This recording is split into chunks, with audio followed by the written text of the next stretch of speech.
transformat en un insecte monstruós. Una multitud de cames llastimosament fines en comparació amb la resta del cos li espurnejaven davant dels ulls, desvalgudes. Què m'ha passat? Va pensar. Allò no era cap somni.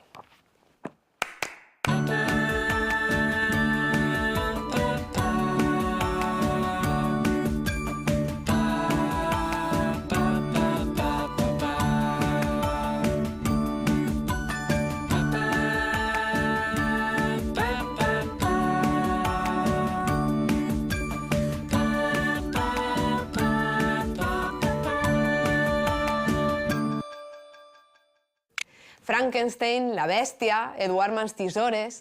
Hi ha molts personatges de llibres, de pel·lícules, que, malgrat que pel seu aspecte físic passarien amb nota l'examen del típic malvat de conte, aconsegueixen que els tinguem compassió i fins i tot que empatitzem amb ells.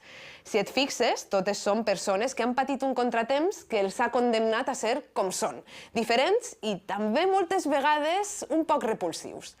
Però què et fa pensar que tu estàs lliure de convertir-te en un monstre? Perquè Gregor Samsa tampoc podia ni imaginar que un dia qualsevol s'alçaria transformat en un insecte. I tanmateix així va ser. I ara, la seva trista història és una de les més conegudes arreu del món. Avui, des de la meva habitació, viatgem a una altra on es desenvolupa una història de terror a l'inrevés. Perquè així, com passa amb Frankenstein, la víctima és el monstre. Benvingut a l'angoixant món de la metamorfosi, de Franz Kafka.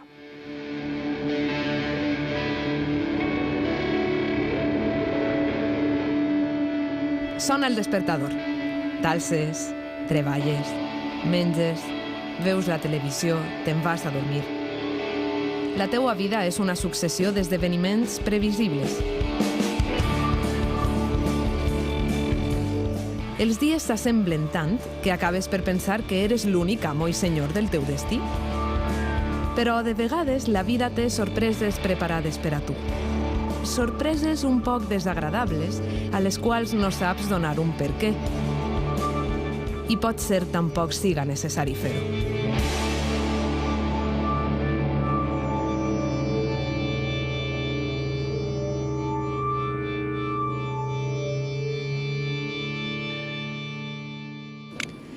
Estem en un dia gris i plujós. Gregor Samsa, un comerciant de teles, es desperta envoltat per una corfa negra. S'observa i veu que li han nascut unes potes llargues i negres. S'ha convertit en un insecte.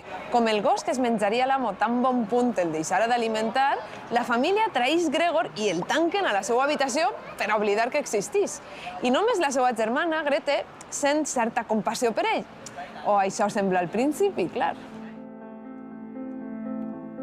La soledat és dolça sempre que l'hagis triada tu. Però què passa si són els altres qui et deixen de costat i t'abandonen a la teua sort? I si deixes d'importar-li fins i tot a la teua família, a aquestes persones que se suposa que sempre et faran costat? Tots ens hem sentit aïllats alguna vegada.